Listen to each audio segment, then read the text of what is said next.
Moi, surtout la frustration d'avoir perdu ce match. Je pense que Bordeaux a mieux joué que nous en première mi-temps. Je pense peut-être en première mi-temps, on a un petit peu trop reculé, à mon avis. On leur a laissé aussi beaucoup d'initiatives. Et c'est ce qui fait qu'on a beaucoup couru derrière le ballon. En deuxième mi-temps, on a un petit peu changé les choses, notamment au milieu. On a occupé l'espace derrière l'attaquant et là, on a été beaucoup plus percutant. Et là, on leur a posé beaucoup de problèmes. Moi, ce que j'avais dit avant de jouer ce match, c'est qu'on pouvait le gagner sur un coup de pied arrêté, mais on pouvait aussi le perdre sur un coup de pied arrêté. Ils ont gagné à Paris sur 2 coups de pied arrêtés, et là encore un coup de pied arrêté, donc on laissait beaucoup de densité athlétique, beaucoup de taille. Donc très bon sur les coups de pied arrêtés. Mais bon, même si on a raté notre première mi-temps, je retiendrai la deuxième mi-temps. La deuxième mi-temps, on est beaucoup plus percutant. On a eu des occasions de but pour au moins égaliser. Je pense que sur la physionomie du match, on méritait. On méritait au moins un point. Et si on a vu cette chance de marquer ce but au milieu de deuxième mi-temps, je pense qu'on aurait eu aussi peut-être la place. Tellement dominé la deuxième mi-temps. Donc voilà, mais bon, dans la situation de la GIA aujourd'hui, ce qui était important, c'était de prendre des points. Et malheureusement, on ne prend pas de points. Donc voilà, beaucoup de déception aussi pour les joueurs qui ont tout donné en deuxième mi-temps. C'est ce que je leur ai dit en la mi-temps, de ne pas avoir de regrets si on venait à perdre ce match, qu'il fallait tout donner. Donc ils l'ont fait en deuxième mi-temps et ils l'ont surtout bien fait. Et malheureusement, au bout, il y a la défaite et beaucoup de déception. Donc voilà. Ça a eu quand même beaucoup d'occasions.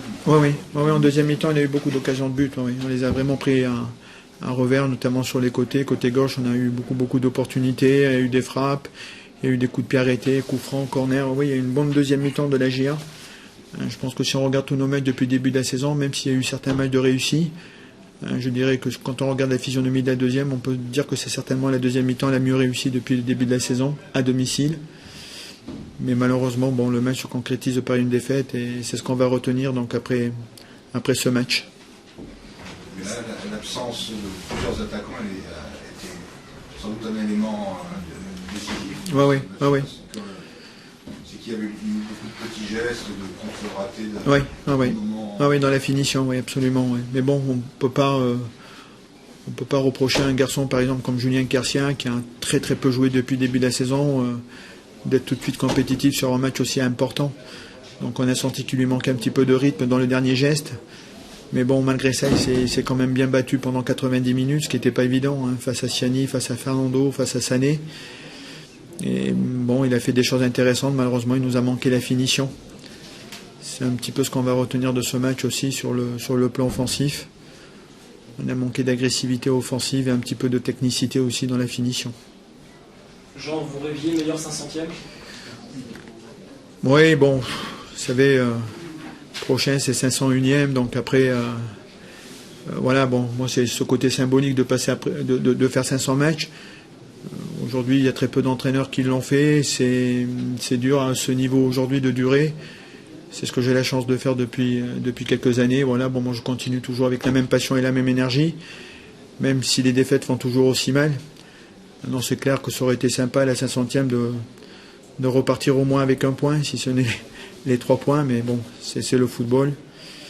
Il faut encaisser ces déceptions et dès demain repartir pour bien préparer le match qui va arriver très vite. D'ici mardi, vous n'avez récupéré que Olièche, qui était suspendu. Oui, Olièche était suspendu, peut-être j'ai Mignot. Mignot a fait une bonne préparation physique depuis 10 jours. Donc voilà, on va voir demain. C'est un joueur qui peut éventuellement rentrer dans l'équipe. Il n'y a rien de décidé encore, mais il sera de toute façon dans le groupe. Et après, on verra s'il peut jouer ou pas. Avec l'effectif limité que vous avez, ça va donner de plus en plus dur d'enchaîner les angles de compétition. Oui, non, mais on savait que ça allait être difficile avec les 2 compétitions, mais là encore plus difficile dans la mesure où on a une série, notamment au niveau des attaquants. Des fois, vous avez 2 ou 3 blessés, un attaquant, 2 défenseurs ou un milieu. Là, c'est tous les attaquants qui sont blessés. C'est vraiment une série difficile à supporter aujourd'hui pour l'effectif de la GIA. Mais bon, il faut faire avec. Dans la saison, vous avez des périodes difficiles, vous avez des périodes où vous avez des blessés, des suspendus. C'est le lot d'un championnat, donc il faut accepter ces blessures en espérant qu'ils récupèrent le plus rapidement possible. Je pense notamment à un garçon comme Steven Langille.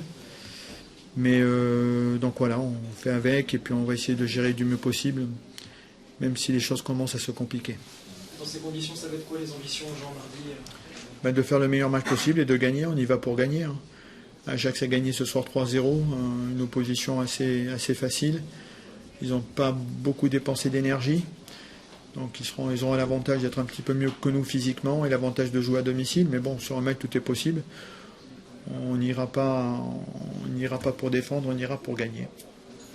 Parce que c'est un tournant dans la Champions League. Si on perd à Ajax, on aura juste ambition sur les 3 derniers matchs d'en gagner au moins un ou de bien finir. Donc tournant, c'est les 2 prochains matchs contre l'Ajax. C'est l'équipe la plus abordable pour moi. Oui, je pense, oui. Je pense. Ouais, c'est très surprenant. Moi, j'ai été aussi surpris que vous sur le banc. Hein. On n'est plus arrivé à ressortir. En plus, Jeannot a changé tactiquement son système. Il est passé en 4-4-2 avec 2 attaquants dans l'axe et on n'a pas su résoudre ce problème. Hein. Ils ont été un peu plus pressants dans leur pressing. Ils nous ont beaucoup inquiétés. Et bon, après c'était un peu sauve qui peut quand Alou a été expulsé. Et on a essayé de tenir le résultat. On est arrivé difficilement. Alors cette expulsion, qu'est-ce que vous en pensez-vous comment vous expliquer un geste d'humeur Sincèrement, je ne l'ai pas vu, le geste. J'étais surpris parce que j'étais en train de me retourner parce que je trouvais que c'était assez sévère la faute déjà. Et j'ai pas vu le geste. Bon, en plus, quand on connaît Alou, c'est un type très gentil. Alors, apparemment, il a poussé, je crois, l'arbitre. Il a fait ça. Bon, ça va, il a été expulsé. Il s'est excusé, il était désolé pour tout le monde. C'est pas un joueur violent, quoi. Et surtout avec bonne mentalité. Tenir à 10 en deuxième mi-temps, le score 1-0, enfin ici à la Baie des Champs, c'est quelque chose qui vous satisfait? Oui, je suis content d'avoir gagné. Je suis un peu triste pour les 5e match de Jeannot, parce que j'aurais préféré que ce ne soit pas contre moi et qu'il gagne, sincèrement. Mais on est solide défensivement depuis plusieurs matchs.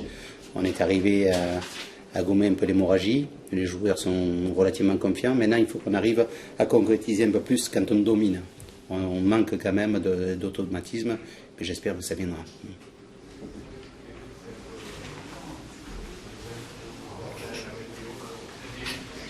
Bordeaux continue sa remontée. Oui, tranquillement. Oui, tranquillement. Bon, on n'est pas super brillant. Hein. On attend un match référence offensivement, quand je dis. Parce que jusqu'à maintenant, on a des matchs référence défensivement et dans la mentalité. On a fait un très bon match contre Lyon aussi. Les joueurs ne lâchent rien. Hein. Ça, c'est très important pour nous. Maintenant, offensivement, il faut dire aussi, parce qu'offensivement, on a beaucoup changé. Et j'attends que Wendel revienne à son haut niveau, parce que ce n'est pas le Wendel des saisons précédentes. D'habitude, il marque des buts. Et c'est dommage, il s'est créé une superbe occasion à la fin. Et il marque des buts sur coup franc aussi. Il en fait beaucoup marquer. Là, il n'est pas encore revenu, mais j'ai confiance, parce que je le fais toujours jouer. Je reviens brièvement sur Alugara. C'est que Hadji a pris 6 mois de suspension réduite ensuite pour un geste identique. Non, c'est pas la même chose. Non, pas du tout. Oh, là, c'est pas. Bon, après, mais c'est à vous de juger et d'écrire ce que vous voulez. Après, bon. Moi, je vais. C'est quelqu'un effectivement qui n'a pas la réputation de péter les plombs. Non, pas du tout. Capitaine de l'équipe, une internationale. Pas du tout. Mais j'aurais préféré que vous me posiez la question pourquoi le joueur d'Auxerre n'a pas été expulsé en étant le dernier défenseur. Ça, c'est une bonne question. Sur la contre-attaque. Sur la contre-attaque, on se retrouve à 3 contre 1. Il prend un jaune. Alors là maintenant, vous allez m'expliquer un petit peu comment il prend un jaune au lieu d'un rouge en étant le dernier défenseur. Et le jour où vous aurez répondu à cette question, je vous répondrai à la vôtre. C'est vrai que dans l'esprit, c'était... oui. Justement, il y a des défenseurs. Il y a des défenseurs. Mais s'il était encore dans... Oui, même dans notre camp, mais les derniers défenseurs.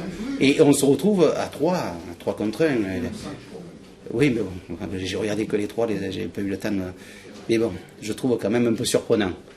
Alors, on peut accepter que les arbitres se trompent, et on peut accepter aussi que les joueurs, de temps en temps, s'énervent un petit peu. Est-ce que vous considérez votre équipe lancée, Jean? Non, pas du tout. Non, pas du tout. Moi, j'attendais une longue série. Pour le moment, c'est bien défensivement, on est bien calé, c'est bien au milieu. Et maintenant, offensivement, il faut qu'on arrive à travailler plus les automatismes. Mais le problème que j'ai, c'est que j'ai recruté des joueurs qui sont arrivés au dernier moment, des fois 2 jours avant la reprise. Et pendant les périodes où on peut travailler, comme la trêve internationale, ils sont tous partis. Azou est parti, Faïd est parti, ça fait qu'on ne peut pas travailler. Il va falloir avoir une continuité dans les semaines pour pouvoir bien travailler, pour pouvoir essayer de travailler les automatismes. Modeste, par exemple, était à Paris, c'était quelqu'un qui arrivait aussi un peu en retard, il a marqué aujourd'hui sur le 3e but, c'est plutôt... Ah non, mais c'est bien. Pour moi, c'est pas un pari parce que je l'avais suivi et je sais que c'est un joueur de qualité. Le problème qu'il a eu, c'est qu'il a été blessé 2 mois et demi avant d'arriver chez nous. Il est arrivé, il n'avait que 15 jours d'entraînement. Donc, je l'ai un peu utilisé, remplaçant, je l'ai fait rentrer. Et là, c'est la première fois qu'il travaille 15 jours d'affilée, depuis des mois. Donc, je sais qu'il va progresser. Physiquement, il a le potentiel, mais il n'est pas encore prêt à 100%. Mais ça va venir. Et dans le jeu, notamment dans la coordination avec ses partenaires ce soir, le reste, il était... C'était bien. Oui, non, mais c'est beaucoup mieux. Mais parce que physiquement, il est mieux. Il peut résister au contact. Il a eu une grave blessure au genou. Il s'est arrêté 2 mois et demi. Il a passé 15 jours ou 3 semaines à Cap-Breton. Donc, moi, quand j'ai récupéré, il n'avait que 15 jours d'entraînement à Nice.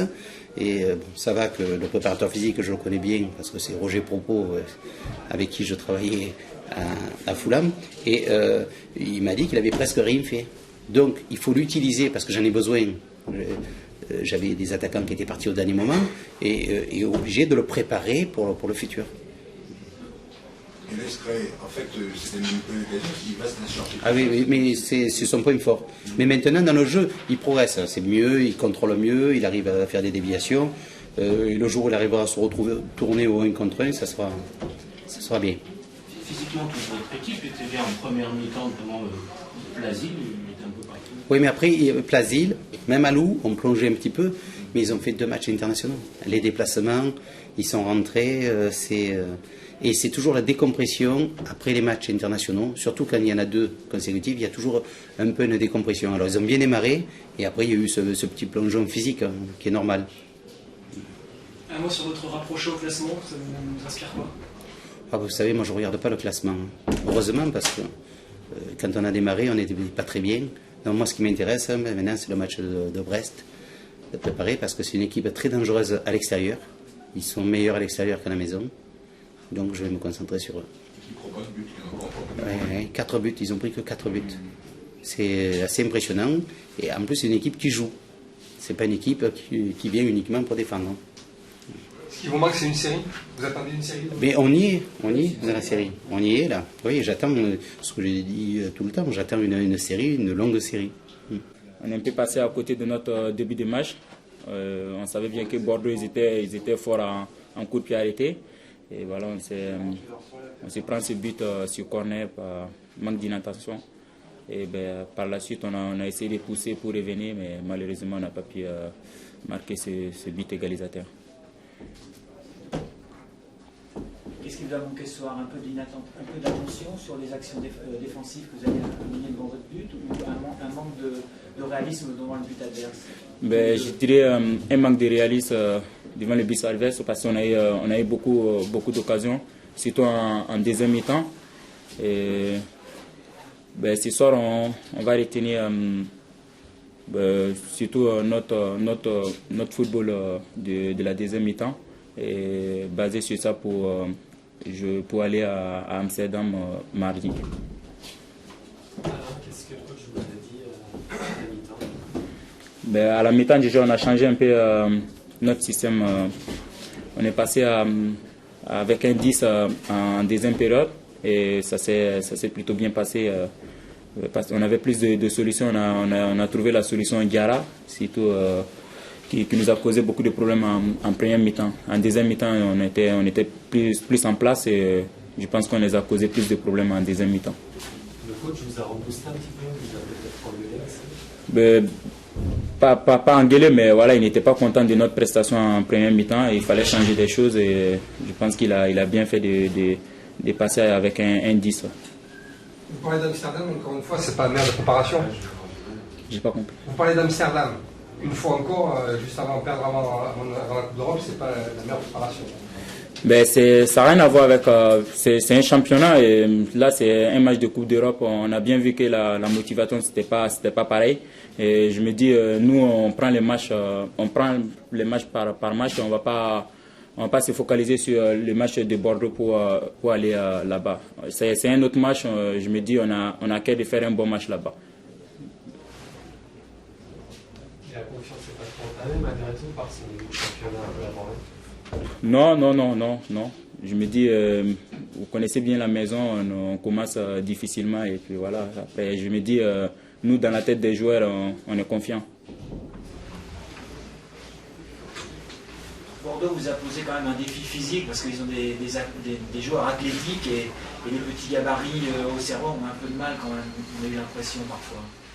Ben, on savait, le coach il nous avait prévenu que voilà, ils avaient de l'impact physique. C'était à nous de donner de la vitesse dans le jeu avec un jeu en mouvement. C'était un peu difficile en début de match et après par la suite avec Julien, Pontou, voilà, on s'est ressaisi et je me suis dit voilà, ça s'est plutôt pas très mal passé. Avec un effectif limité, est-ce que ça devient trop compliqué dès qu'il y a des absents, des blessés, des suspendus pour la GIA?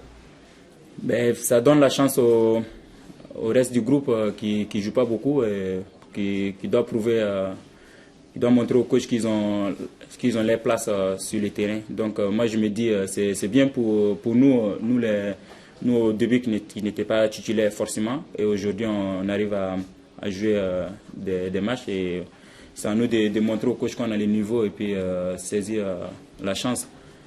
C'est un bien pour un mal, je ne sais pas moi, mais je me dis pour nous c'est bien. Tu as pris un choc en première mi-temps, tu as eu du mal à te relever, c'était le genou, la cheville? Non, c'était sur le tibia, j'ai pris un gros... Une semelle. En début de saison, les arbitres nous font des séances vidéo pour ce genre d'agression et puis voilà, il joue sur mon tibia et il sort avec un carton jaune. En début de saison, ils nous ont bien montré ce genre de faute, c'est un rouge et c'est à l'arbitre de juger maintenant. Donc.